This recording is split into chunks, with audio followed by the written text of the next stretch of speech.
Happy Thursday to you, everybody, and I hope you're having a great work week so far. Hey, it's almost over, right?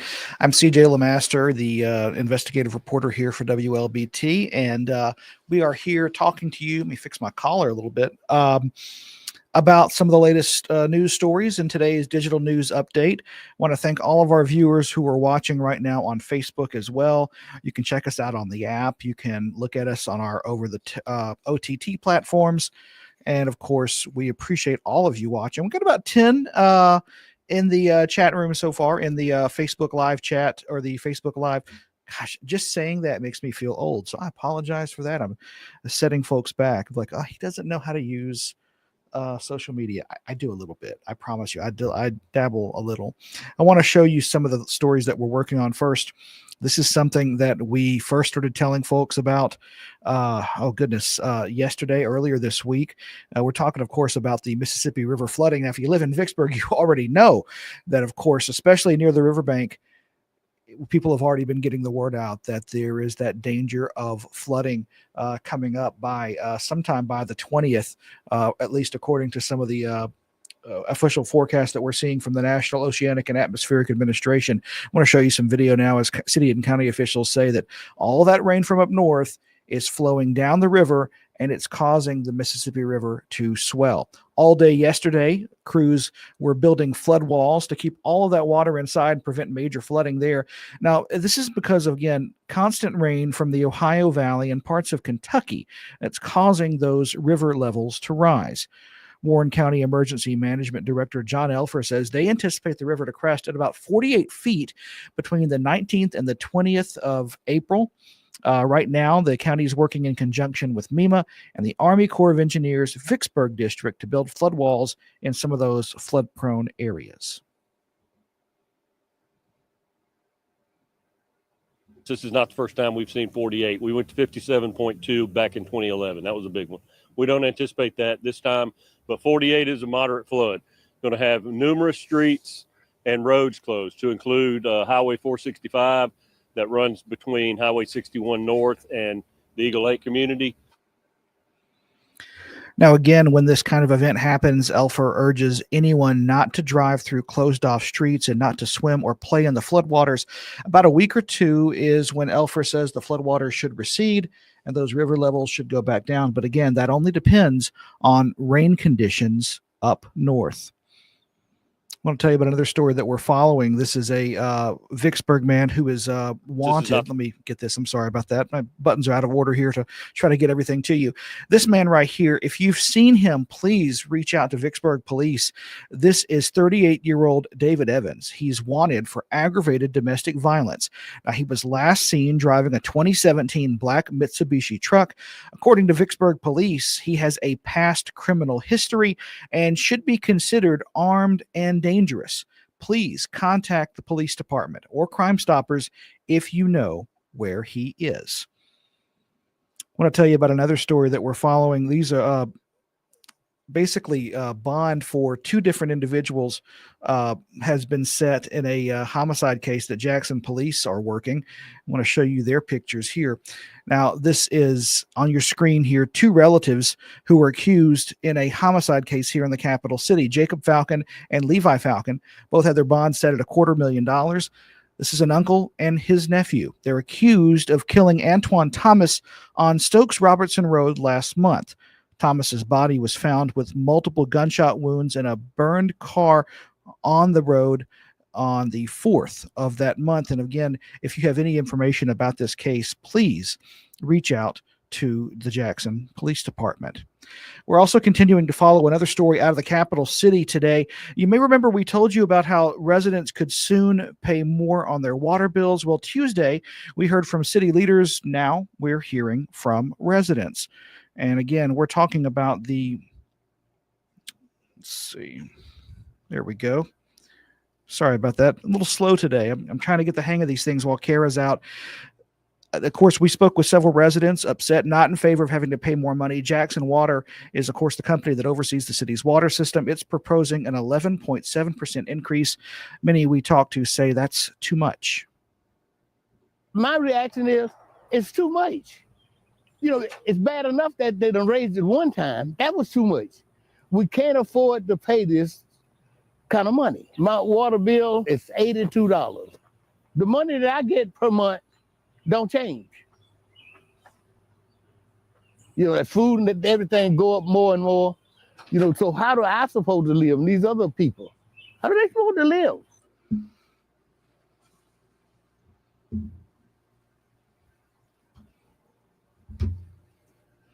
Now, bear with me, folks. We have a little technical difficulty here, so trying to make sure that we can get this for you. But again, that is the concern right now for city leaders and for residents. Again, that Jackson Water is going to raise rates. Now, here's what we can tell you about this at this point, and I'm trying to do double duty and pull up some of this information while we're talking to you about it.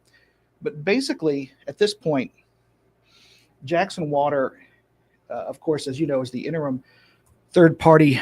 There's a federal stipulated order that basically gave control of Jackson's water and then later the sewer system to a third party that's been appointed by a federal judge, Ted Hennepin, and Jackson Water, of course, the organization that is handling all of that. Where we are in the process now is that, city council has said on Tuesday that they were not really for these rates increasing. The mayor of Jackson has come out and said he's not either. And so the city council and the mayor don't have a say in whether or not those rates change. It is the discretion of the third party manager. So they don't actually have to get the city's permission on that. We will find out whether or not those rates are raised whenever the interim third party manager meets with the district judge. And that could go into effect sometime in June. But again, there's a lot that we don't know. The city council is actually going to vote later this month on the water rate increase. But again, it's a largely symbolic vote because they don't have the final say in that. The city of Canton, in other news, is going to be soon home to a new factory, one that offers one-of-a-kind services for the state. Let's show you more about that. This is actually the map of where it's going to be located in the city of Canton. There you can see some of the landmarks. Back in 2022, Mid-South Renewables purchased roughly 20 acres in the Canton Industrial Park near Highway 43 in the city of Canton. The Tennessee-based company converts old grease and fats into a compound that can coat an electric car battery, making the battery less flammable and safer for drivers. That compound can also be used for jet fuel and much more. According to Joey Deason with the Madison County Economic Development Authority, after 2.5 years of waiting, construction will likely begin in the next 2 weeks. The capital investment for this project, approximately $5.7 million. There were no incentives, to my knowledge, that were provided to Mid-South Renewables. So at the end of the day, they will be paying ad valorem property tax on the $5.7 million investment. And that will go to the city of Canton, Madison County, and the city of Canton School District. So every time you create a new job inside the now, city once of the factory's Canton, open, 50 you're employees assisting with the city of average Canton's with revenue, you're assisting the city of Canton with sales tax, and it's something that Makita is very proud of. Now, once the factory is open, 50 employees with average yearly salaries of $50,000 a year will be working inside. I want to take a quick pause for a second here and do something a little bit differently. We have plenty of stories to get to, but several of you are talking about the Jackson Water situation. First, Susan Bobo, and of course, we appreciate you and everybody weighing in on this big issue. Susan Bobo telling us clean water is a basic human need and should be free. So many people who are living barely on Social Security fixed income. And that is one of the considerations here that council members were making in Tuesday's meeting, Susan, was again that in this case, you have many Jackson residents living below the poverty line. And so there's a huge concern here that this water rate increase, which could equate to about $9 extra per month, depending on your usage, but on average, that's about what you would see. And for some people, that's $9 is a lot. And when you factor into everything else, especially considering how it's used. So there are some very real concerns about that. And we're going to continue to follow the story. Mary Odoms saying, we are paying a high water bill, but we still have to purchase water to drink because there are so many problems still with the water, and we don't trust drinking it. That's something that Jackson Water has been trying to combat as well since they have been in this role, is trying to restore public confidence and trust in the quality of the water here in the city of Jackson. And so a lot of people still very leery about that. Hopefully, tests and the transparency with our reporting and our investigating into that, as well as the company, Ted Hennepin is on our broadcast sometimes talking about it. We're certainly keeping a close eye and making sure, just as if the city of Jackson was in charge of the water, and we would be following up if there were problems there with the quality, we're certainly going to be doing the same thing for Jackson Water. I want to get to some other stories now. The PSC, the Public Service Commission here in Mississippi, doing something that's actually kind of coming out of one of our investigations that you may have seen last year and then earlier this year as well. There's several projects lined up for this year from the PSC. Leaders say the first one on the list, though, is upgrading the state's natural gas system. Now, we've followed those problems, particularly with Atmos Energy in our 3 on Your Side investigation gaslit series. It comes after recent multiple gas explosions over the last couple of years, most notably 2 in South Jackson. That one that was deadly, killed an elderly woman there. Additionally, Southern District Commissioner Wayne Carr says much of the state's gas system hasn't been touched in decades. A lot of it was put in 50, 60, 70 years ago. So we have to start working on that. And our gas utility companies are working very hard on getting our system up, and improved, getting the safety factor, at the forefront. Again, the push for upgrades are the result of several injuries, 1 death, and thousands without natural gas service. 3 people were taken to a hospital after an explosion at a Gulfport apartment complex back in December. Right now, about 29% of the state uses natural gas in their homes. That's just under 330,000 households across Mississippi. No details were given on how soon that project could start or how much it would cost. Now, I want to remind you, too, that from our gaslit investigation, we found, according to records the federal government obtained from Atmos Energy, which is the leading provider in the state of Mississippi when it comes to natural gas, that a large portion, more than 70% of the Atmos lines, service lines across Mississippi, the company does not have installation records for them, meaning that they don't know exactly what's buried there with some degree of certainty unless they've actually gone through and physically inspected it. So those are things, again, that the PSC is working to try and correct. Well, there will be some new regulations and taxing changes for Kratom. That is if Governor Tate Reeves signs those bills into law. I want to show you what we're talking about here. Of course, you've probably seen Kratom in gas stations. Advocates for the drug say they welcome the 21 and up age restriction and crackdown on synthetic products. Many of them believe pure leaf Kratom should remain accessible, though, But another pending bill would add a 25% excise tax on top of the sales tax we already pay. Makes it really difficult for people to afford a product, and it also opens the door for an underground market to come in that is not regulated, not taxed, and is incredibly dangerous for consumers. That is not good for public health or public safety. Many cities and counties in the state have banned kratom and have criminal penalties attached to that. None of the bills pending the governor's signature would actually change that. Now, to a 3 on your side follow-up. This is something we've been following actually for more than 4 years. We now know when a prominent Jackson eyesore will be coming down. It's the last of 3 structures that the state of Mississippi has tried to buy now for nearly 5 years. First off, the old Regency Hotel, which is located on Graymont Avenue. If you're familiar with the city of Jackson, it will be sold to the state by June 27th. That's according to court documents we obtained. The order from Jackson's municipal court will allow a crew to come in to test for asbestos before the building is demolished. It now sits on a 6-acre plot that the Agriculture Commissioner, Andy Gibson, has been trying to acquire since 2021. That's the judge's order on your screen.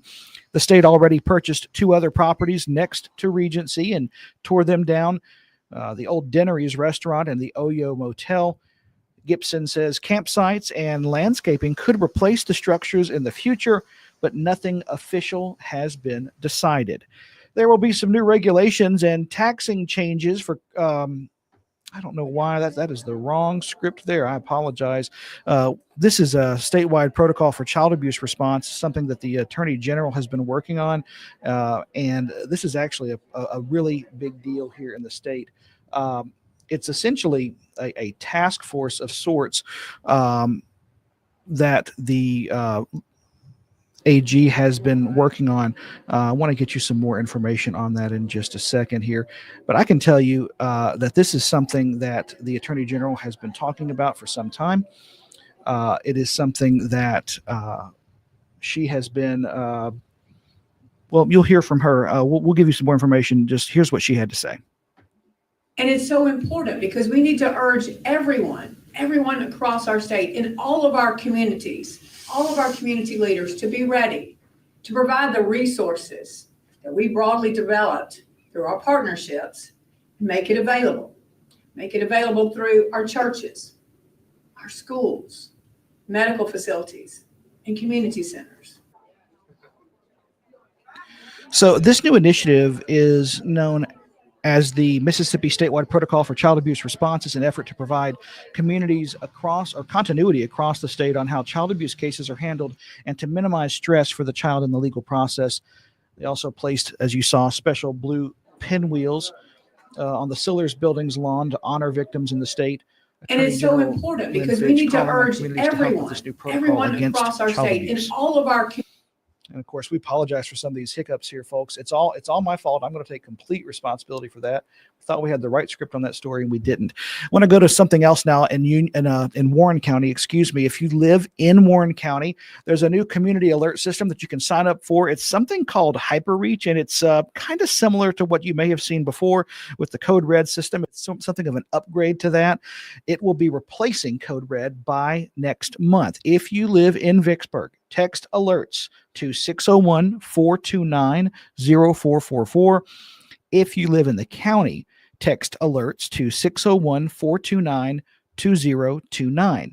Now, signing up means you'll get alerts for severe weather, road closures, public health alerts, criminal activity, and also other emergencies through separate portals for the city and county, and you will only receive alerts relative to your location. Now let's hear a word from our sponsor, Jackson Water.